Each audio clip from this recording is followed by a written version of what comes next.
engage with all these different groups, but you can't say with a bit more clarity whether you intend to or not engage directly with the person who arguably led this operation to depose of Assad? So I just don't think it's productive for me to do that today. We want to have conversations with the key groups inside Syria, either directly or indirectly. It's obvious that HTS is one of them. We want to make clear to them the same points that you have heard the president make publicly. We also want to engage with any organization that might have information about the whereabouts of Austin Tice, so we can try and bring Austin home.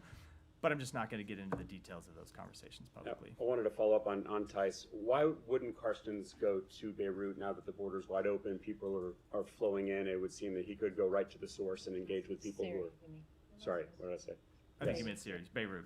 Go right in. He's in We all, Beirut. we all misspeak sometimes. Why wouldn't he go across the border into Damascus?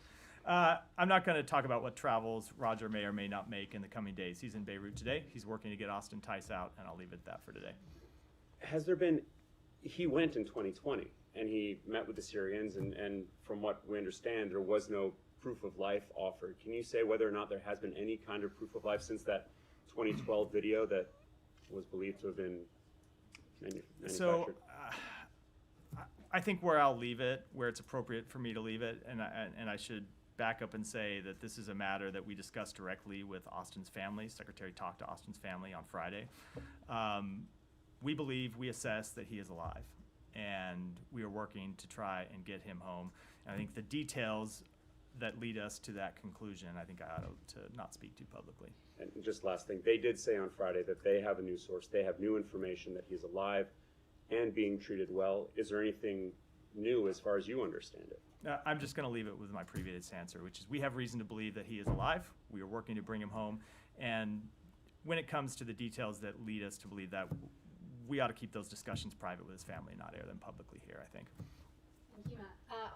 You've talked about Austin Tice. Are there any circumstances in which the U.S. would send a team in, regardless of American detainees, to assist with helping any of the prisoners come out of Assad's prisons? There's lots of reports about how they're not able to access a lot of the cells in some of these prisons, that some of these prisons' locations are secret.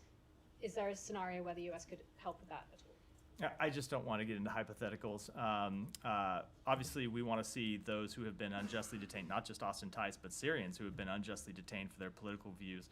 It is important that they be released, but I don't want to get into hypotheticals about what, if any, assistance the U.S. might offer at this stage. And one